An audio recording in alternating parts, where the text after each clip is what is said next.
response, were you even close to anything that could be considered a rational thought?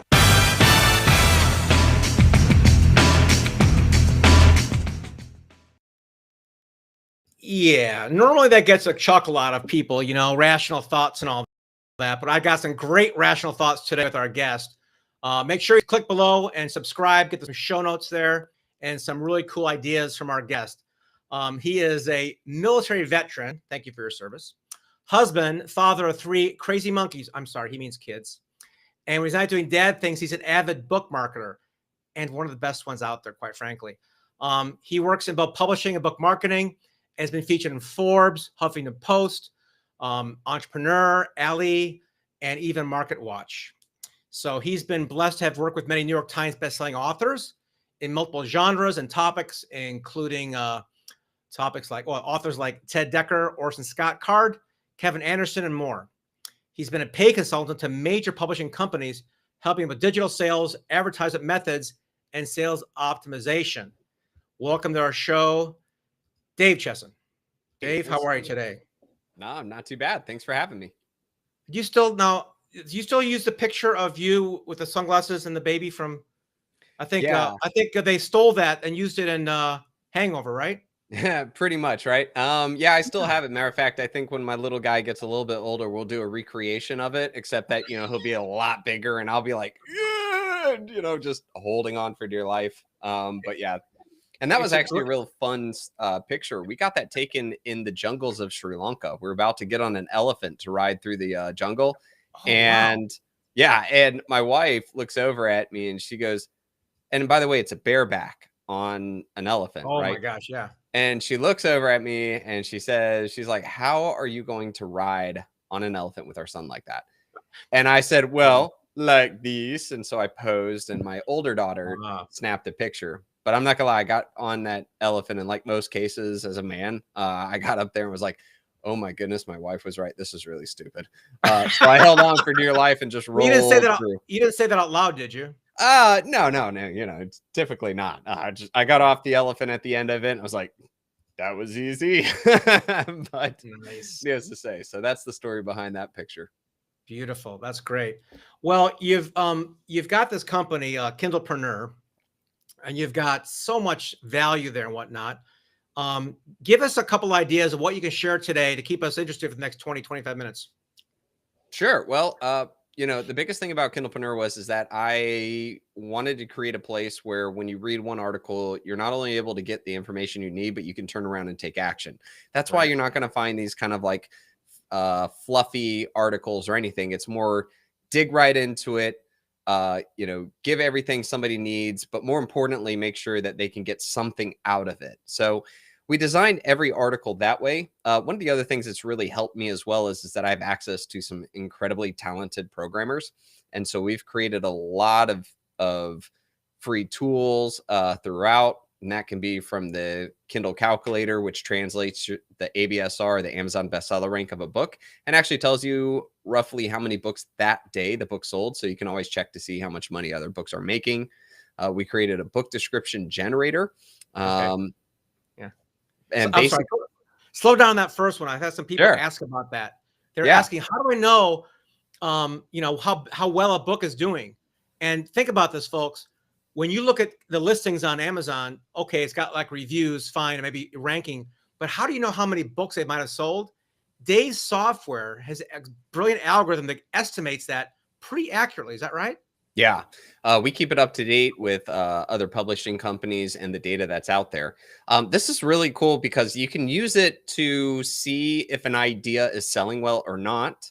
So maybe there's a type of book that you want to write. Instead of just writing it and hoping for the best, you can go to Amazon and actually look at the other books that cover that topic and see how much money they're making. Another thing that really helps too is that when you're listening to people or you're hearing them talk about how successful they are, well, you can now go to Amazon and actually check to see how successful, beyond whether or not they're a best-selling author or something like that. You can see how much money that day they made from that book. And so that's a really fun tool that people can use for varying different ways. You can even use it to help you to figure out how many books that day you would need to sell in order to be the new #1 bestseller for a particular category. So yeah, so that's the Kindle Calculator. The other one that we created was the book description generator. And a lot of authors don't know this, but you can actually you can do some HTML in order to make your book description look better. You can make certain words bigger, bold, you can do bulleted, you can do paragraphs that are spaced, paragraphs that are right next to each other, and a whole bunch of other things. But the problem is most authors are not programmers. We don't know HTML. Some do, but most don't. And so what we did was we created what we call WYSIWYG, which stands for what you see is what you get. You write in your book description, you highlight what you want, you click the button to make it look exactly the way you want it. And what's really cool is that what you see inside the tool is exactly how it will look on Amazon. And when you like it and you think it's great, you click a little button, get the code, and just copy and paste right into KDP, and you're good to go. I gotta tell you, when people look at a book description, it's such a huge difference to see bold, bold and bullet points and paragraphs. It actually makes it more readable. Have you taken a look like at a heat map of what people do when they look at a book before they buy it in terms of reviews and description, all that stuff? Actually, it's funny you ask. I just got back speaking at NINC, and we paid a company to do this external heat map. Now, see, here's the thing about heat maps, right? If you own the website, it's very easy to get a heat map. So we don't own Amazon. And what we did was we actually had a company bring a whole bunch of people in, and there was a special computer that had a camera on it that monitored exactly where the eye the pupil was looking on the screen and where their mouse was and where they interacted. And it developed these heat maps so that we could see what people did when they went to an Amazon sales page. And specifically for the book description, we found that the hook, the first sentence or two that you put at the top, it needs to be a hook. It needs to be something that catches their attention and makes them read. Now, there's two things about this. The first is designing your hook, designing that first sentence or two to be bold and as large as possible. The reason for this is that if you look at your Amazon sales page, you'll notice there's a lot of stuff above it and a lot of stuff below it, and it sandwiches it. And if you just make it normal font, people are just not going to see it unless they're actively looking for your book description. So this is important to make it stand out. The second part to it is making sure that it catches them, it hooks them, and they want to read more because you have to click to see more. And so we found that when an author spends adequate amount of time developing a hook and making it bigger, there was a 78% chance that, or 78% better chance that they would click to read even further. But when somebody didn't do that, it was a very low chance that anybody would go on to read the book description from that point on. So highly recommend doing that. And yeah, we did do a heat map for it. And designing those book descriptions are so easy thanks to the free tool. And we don't even collect email for it. So anybody can go there, use it as much as they want, be good to go. That's like that whole guy that came out the other day. I read about, he's trying to eliminate all passwords, right? Here we are. Dave is giving away these amazing tools. Like, we'll just build some reputation out of no opt-in. That's great for that tool. But where do you, what's your business model then? What are you selling? Well, in truth, what we have at Kindlepreneur is we have some affiliate links from time to time when we talk about certain products. I've also built other software as well that are paid products. One of the biggest ones is Publisher Rocket. Basically, it's like book marketing software to the max. It helps you to find the right keywords by telling you what phrases people search, as well as how many people search it per month. It tells you how much money those keywords are making, and a whole bunch more. It also helps you to select your Amazon categories. There's 14,000 of them, and we've got them all listed, and you can quickly find the best ones, the ones that give you the best chance of being a best-selling author, so no guessing there. And we help with understanding the market as well as with your Amazon ads. So that's one of them. But again, I think a lot of it is that there are a lot of tools that people create, and we just wanted to make sure that there was ways for authors to be able to get what they need without being like forefront at that point. So amazing. A lot of authors, some of my clients, of course, are all like focusing on, their content, which is great. And I spend a lot of time on the cover and the title. Very rarely do we go down the Kindle Rocket version and find out what people are searching for. They're really focusing on the intrinsic value, what they're trying to say, or maybe be cutesy or impactful. What's the difference for an author who's doing their marketing outside of Amazon versus somebody who's focusing on people who's searching Amazon? Is there a big difference there in reach?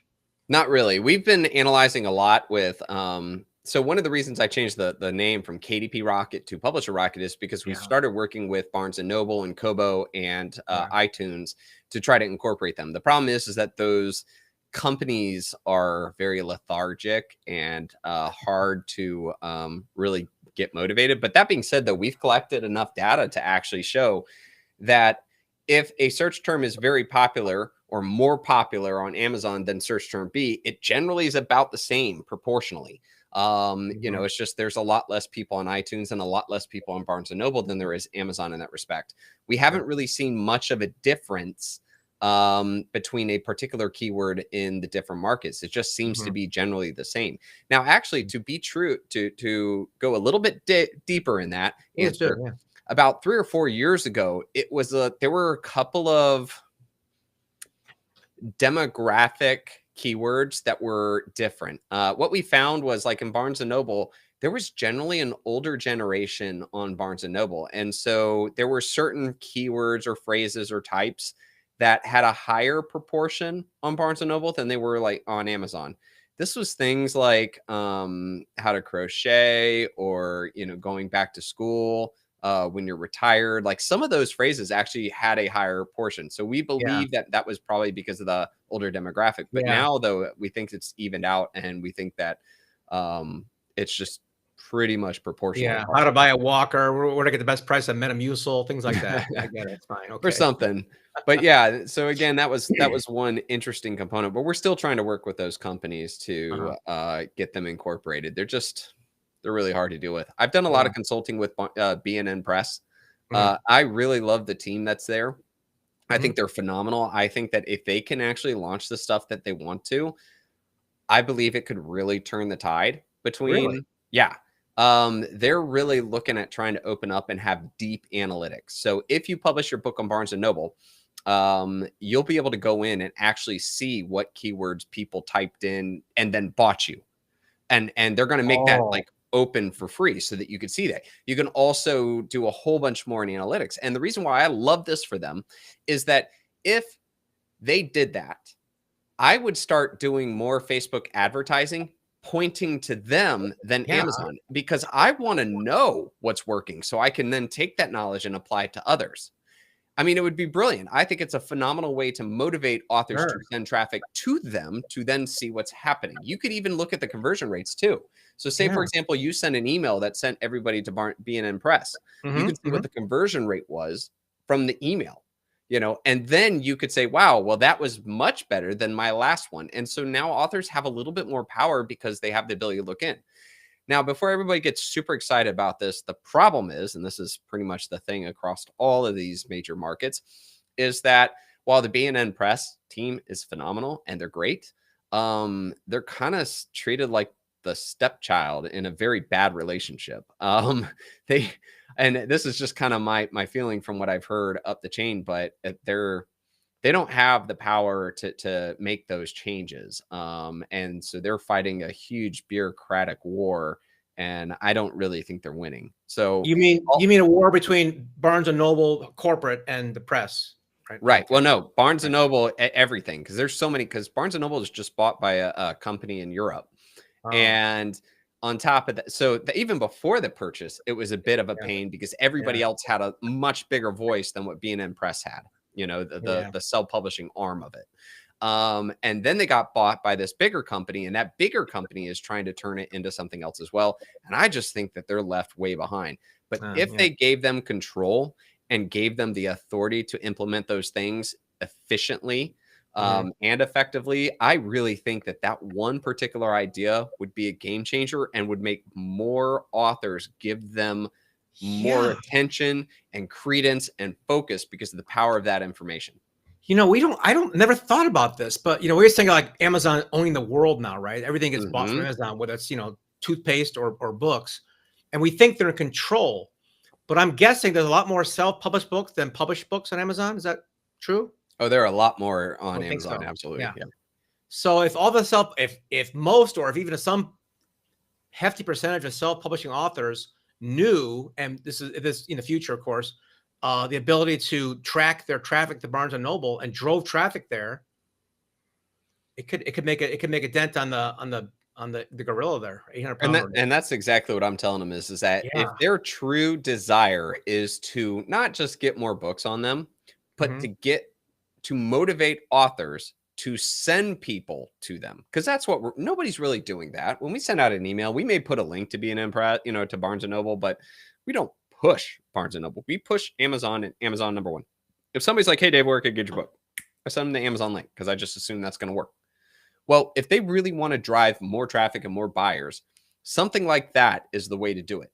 Not something where we did this one thing, or we're going to motivate people to put their books on us. Okay, but that doesn't drive that doesn't change a revenue stream. And so, anyways, all in all, the biggest thing about them is great idea, great team, just some, I would say It's maybe a new slow. CEO to the Yeah, it's company slow to needs make to a step in. dinosaur move. Why don't we do a petition or something, Dave? We could get all of our clients and friends to write a letter or sign a petition, say, "Hey guys, embrace what Dave is suggesting here. It'll make you more revenue and Yeah, make a dent in Amazon." I jokingly say that the best thing Amazon could do is hire me as a consultant, because I'd immediately have about 5 or 6 things just for them that would like dramatically change things. And I think the same thing about Right. Barnes and Noble, and that's not being cocky or so. It's just being the guy on the outside that looks at it No, and is kind of like, you if you just did this one thing, that would be huge. And yeah. having Doug as a software developer inside of Amazon, I've gotten the ability to look under the hood and see Yeah. a lot more of what's going on in there. And like I said, there's some easy suggestions that they're just missing. Mm, But then you look at the other companies, and I think they're just focusing on the wrong thing. yeah. Yeah. I don't know anybody's bought a Nook. Yeah. It's like, Yeah. sorry, you guys missed the boat on that one. It's just tough. Yeah. Just a little bit. Yeah. So I want to hear some stories about some of the success you've had, or even some of the failures of authors that have worked with you. And you mentioned some New York Times bestsellers and whatnot. So give me a feel good story of David and Goliath or something. Yeah. Well, really, there's a couple of examples that I personally like that kind of show the extent of books beyond. First off, there was a time, and I don't have the rights to use this person's name, so I can only say profession and some of the information. But this person was a lawyer, and was a DUI lawyer, to be exact. And this particular person decided, through talking to other authors and everything like that, that it might be a good idea to write a book. But here's the thing, though. It wasn't just about writing some book.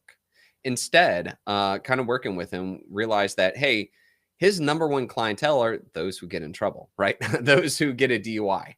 But the first thing that anybody ever asks when they get one is, oh my gosh, what do I do now? So what he had his paralegal put together his notes and basically helped to form a book on what to do when you get a DUI. Now, of course, granted, the title was changed a little bit to make it even better, but the subtitle made very clear who this book was for and what it will deliver. But here's what he did, though. It wasn't just about hitting that bestseller mark or making some extra sales. You see, now when he has a person come into the office, okay, if you're trying to find the right DUI lawyer, you're looking at things like, okay, well, where did they go to school? Like, I wouldn't even know what to look in for a lawyer. Maybe if I heard something that this guy was great, I'd take it. But most people who walk in don't have that kind of knowledge or experience, and they don't really know what to base their decision off of. However, though, this guy, when you walk in the door, instead of handing them a business card like every other lawyer, and just looking like every other lawyer, he hands them their book. And here's the kicker about this. The book, first off, you're not going to throw that in the trash, right? It's so hard to throw a book in the trash. And second off, it is providing a lot of value. And now, granted, he used to hand them like some papers that would show, but that doesn't mean anything. Handing them that book was a deal killer. Like, it was amazing. When he did that, his conversion rates on clients skyrocketed, because now he's seen as the authority on the subject matter. He has the book. They won't throw it away. They actually want to read it. They start interacting with him. And so he started landing clients like crazy. The second thing that really happened because of this was that since he's labeled a best-selling author on the subject, he's constantly being called in, well, this sounds terrible when I say it, but by the police to come in and give speeches and talk about, the entire thing. When Mothers Against Drunk Driving had some presentation, they wanted him because he was a best-selling author, not because he was the best, lawyer. I don't know that, maybe he is. But because they knew that he was a best-selling author on the subject, and so they wanted him to be a part of that. And this just kind of grew into him just being a small fish in a big ocean, because it was a big city that he worked in, into being the biggest name. And all it took was one book. So to kind of recap on this particular story, we as authors, sometimes one thing you can really do is look at the tertiary effects beyond just the sales of the book and how that may affect you. Another thing too is, like, when I was working with Orson Scott Card, or as he goes by, Scott, I've actually seen this a lot with a whole bunch of big name authors in the industry. Not just him, but a whole bunch of others. What happens is that their entire life has been centered around being, of course, phenomenal writers, but they're at the mercy of the publishing company. Many a times these guys have written books that they love or they think are great, but they were just rejected by the publishing company. And so they end up having all these books sitting in their, on their hard drive that have just never seen the light of day. Now, imagine someone like Orson Scott Card taking a book that he wrote that he likes.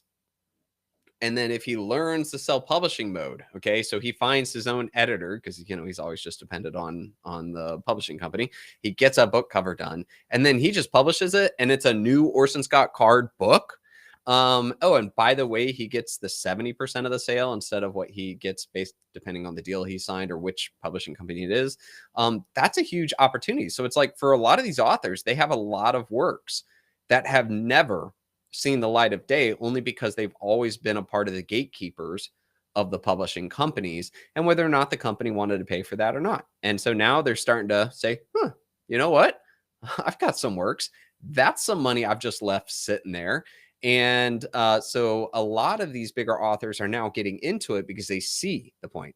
And I'll just end this by saying too, like, 5 years ago, most published authors looked down on self-publishing as kind of this whole, like, well, they only self-publish because they didn't make it. And a lot of publishing companies, truly look down on self-publishing.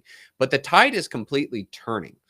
Now, published authors are looking at opportunities of making that 70% that they can get on Amazon if they price it right, and being able to sell works of theirs.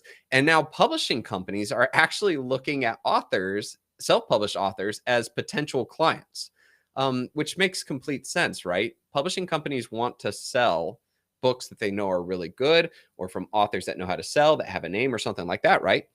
Well, you can go to Amazon and you can look at a whole bunch of authors, that are self-published because they don't have a publishing company listed, and that are raking in dough or showing that this book is well loved. And now publishing companies can say, hey, you know what? We could work with that person, and we already know they're good at what they do. And so self-published authors are now getting recruited. I almost call it like free agency in football, right? You go and you see the history of somebody, and you're like, oh, we need that linebacker, bring them in, instead of, okay, show it to my tryout, see what happens. Maybe I'll look at you. And so I see this huge shift across the board from published authors and publishing companies realizing the importance of self-publishing, and where it's a great area to start looking for talent or opportunity. Absolutely. I keep thinking about the shifts in the past, 10, 15 years. Like, what do publishing companies do anymore? I mean, they used to do book signings and launches for people back in the day. And now I think 90% of them have gone out of business in the past 20 years. And I don't even know what they do. I asked a couple of clients once. I said, well, I want to go with a publisher. I said, okay, any particular reason why? Oh, reputation. I asked them just 2 questions. So, okay, what's the last best book you've read? Oh, this title. I said, don't look at it right now. Tell me who the publisher was. They never know. Right. Who looks at an imprint on the spine? It means nothing to me. Well, and the other thing that's really happening because of what I just said too, is most publishers are less likely to give chance to a no-name author with no assets or no background. That's right. A story I like to tell people is about this woman, a single mother. Her and her child would basically sit in the coffee shop. She'd write every day, and she's building out this book. And so finally, when she was done, she was lucky to land an agent, and the agent shopped the book around from publisher to publisher to publisher, and they all rejected her. She got, I think it was about the 11th rejection, when finally the agent submitted the book to one last publisher and basically said, hey, I'm calling in a favor. I need you to read this. That publisher took the book, took the first chapter, gave it to his 13-year-old daughter, said, here, you read it. All of a sudden she came back immediately. She's like, give me chapter 2. And he's like, whoa, wait a second. What? She's like, give me chapter 2. This is amazing. And he's like, huh, okay, let me look at it. And he looked down and he's like, huh, Harry Potter. Maybe I should give this a chance. The point of the story is to highlight the fact that here was one of the biggest money-making books in recent history. And, when you put it all together, it's been billion-dollar company with all the things, the movies, all of that came together. And yet so many editors rejected it. So I'm here to say is that if it wasn't for the fact that her agent pulled strings and literally called in a favor, that book may never have hit it. That was back in the day when authors really had to rely on just publishers and they didn't have an opportunity to do it themselves. Nowadays, publishing companies want to see that this author has an email list, that they clearly have books, that the books have made sales, that there are great reviews. So it's not, shoddy work. And they're using that to gauge their decision more so than before. I was just talking to a New York Times bestselling author actually last night at a dinner party. And because of the quote, I won't say his name, but we were talking about publishing companies. We were just talking about this and we're sort of laughing about it because it was, it's like they just don't accept. And I was like, he was listing off the things that I just said. And I literally jumped on, was like, and email. And he goes, oh, good Lord. Yes, email. Like that is a dollar sign to him. So whether or not you want to jump into publishing or not, you do understand you will have to learn book marketing and it's going to benefit you, even if you want to end up going into the published world. Yeah. I interviewed a guy at Podcast Movement who got a publishing deal. And he took his advance was pretty hefty. I guess he had a good list, right?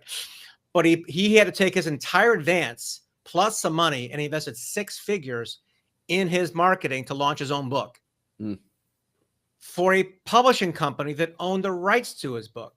And he got the, single digit, royalty for it. And, it's like, this is kind of interesting. I just don't know the distribution, what can they do that you can't do on your own distribution wise? Bookstores, I guess, but to give published companies kind of like and this is about a mass majority of publishing companies and how they work. Okay. They have a certain number of books that they're going to sign a quarter. That's just it. Right. Let's just say it's 20. Okay. However, though, they may only have the finance or the resources in order to actually legitimately back 2 of those. Okay. So they sign the 20 and the other 18, basically the publishing company is going to be like, all right, we're going to do these things. We're going to put you through the conveyor belt. We're going to have our, book cover designer. We're going to get it formatted. We'll throw it up on the markets. The next thing they say is we expect you to sell 10,000 copies in the next quarter. And all of a sudden the published author is like, oh, okay. I thought you guys were going to do that. And they're like, well, yeah, we're going to do stuff, but we expect you to, though, if this book doesn't hit 10,000 copies or whatever, it's an arbitrary number I'm just making up right now. But if it doesn't hit that point, you won't hear from us again. They won't say that last part, but that's kind of what happens. And so the published author is like, okay. And they give you a list of all these things you can do and whatever. And so it's on you to do that. Now let's go over to the other 2.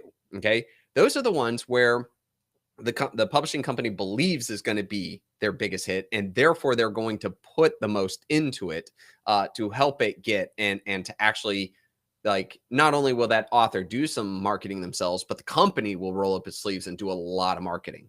And so what you deal with and what you experience is completely different between the 2. If you're one of the 2 people that got, or whatever that percentage is, you're benefiting from the publishing company.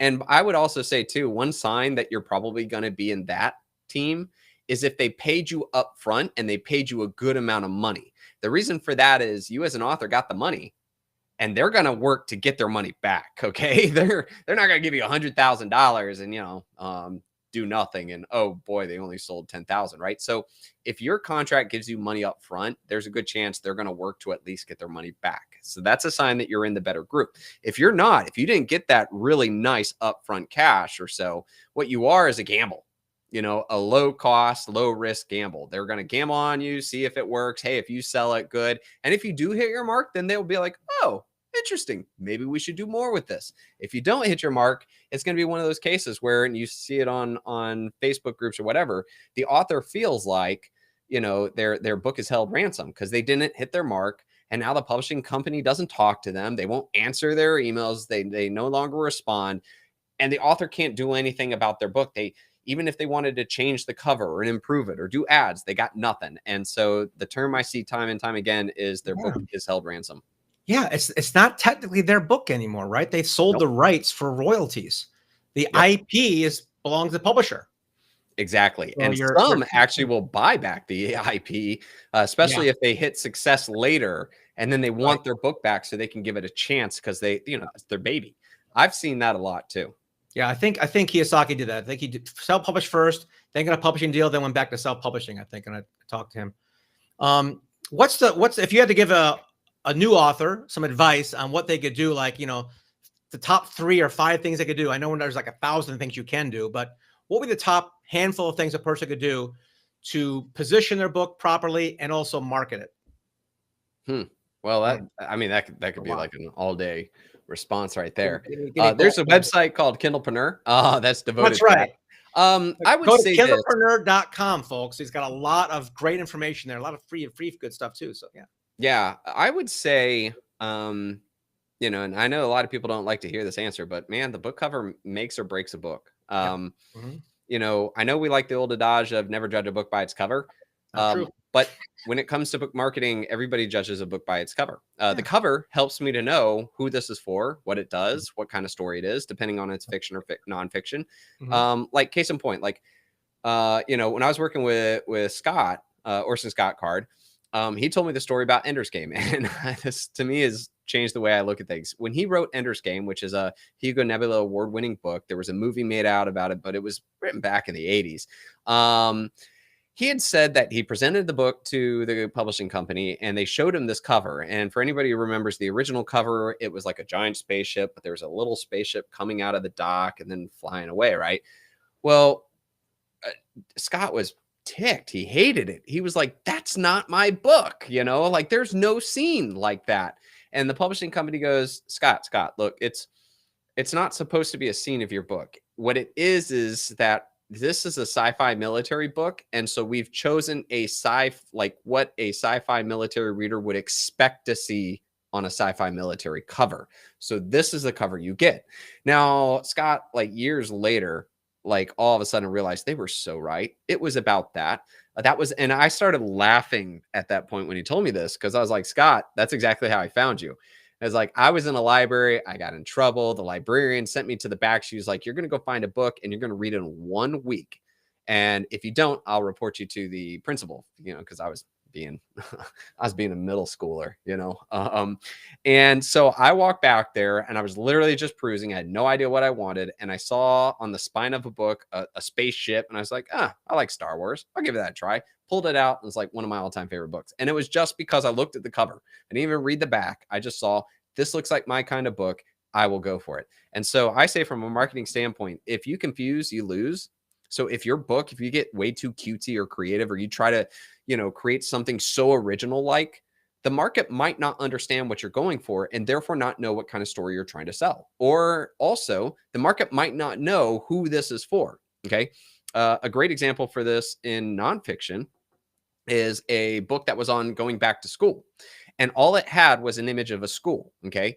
In this case, though, the school, it wasn't clear what kind of school it was. It wasn't clear who it's for. Because let me tell you, if I'm going back to get my GED, that's different than if I'm going back to get my college degree, or if I'm going back to get my master's, because, you know, because maybe I'm going back to get my master's because I want to climb the corporate ladder. Maybe I'm going back to get my GED because I was never able to do that. And so I'm going to do it. Maybe I'm going back to school for my college degree because I'm a retired person and it's just what I want to do. Guess what? Every one of those is completely different. And if I look at your cover and I can't decipher if that's the right one for me, I'm not going to choose that. Instead, I will go down to the one that shows the old lady holding, you know, at her computer, ready to go back to school. I know that one's for me. Or the one of the guy in the suit, you know, who looks like, you know, he's wistfully on the college campus, you know, ready for growth. that one's the one for me. And so again, it's really important that you have a professional, good looking cover that truly exemplifies who this is for. And you don't confuse them. When you do that, the marketing, all the other things you do, the advertisement, the email, the traffic, whatever it is, all of that does better. Like it's easy at that point. Whereas if you have a really bad cover, you could be the best Amazon ads or Facebook ads person, and you're just not going to see the success. So nail that cover, and it makes a lot of other parts to marketing that much easier. It's great advice. Yeah, putting lipstick on a pig just doesn't work that well. You know, you got to really. And what we do is we actually test it. We'll do focus groups on the cover way before the book is even written, just to find out what's gonna work for people, what they're gonna actually click on. You know, it's vital. Yeah, you know, and that even comes down to even the title as well. The title says so much. What was it? The 4-Hour Work Week, written by Story. Yep. Originally it was like White Sands and Broad Bands was no. It was drug running for fun and profit, right? Yep. Well, he had a couple. He did the whole full-blown A/B test on Google Ads just to see which one. And then all of a sudden, the one he didn't like the most, the 4-Hour Work Week, was the one that won. He was like, okay, that makes a difference. And you know what? I don't think he would have taken off as much or he'd be even close to as famous as he is if it wasn't for actually nailing that. I think the other two sound cute, but they don't actually exemplify what we want, what the solution was. Not what you are. Yeah. And I'm pretty sure he actually had them click to with their credit card on there. So it was a really serious test. It wasn't like, what do you like? Right. Because that's an opinion. But when someone clicks on a credit card, I want to buy this, that is real data. That's really makes a difference, right? Dave, we could go on for a long time. There's so much to cover, but we have to bring our show to a close, unfortunately. I'd love to have you back again sometime, of course, if you'd like. We could talk more about marketing and stuff. Yeah, for sure. And we also have new tools coming out, so keep posted. What can we talk about today on the Kindlepreneur? What do you want to give away?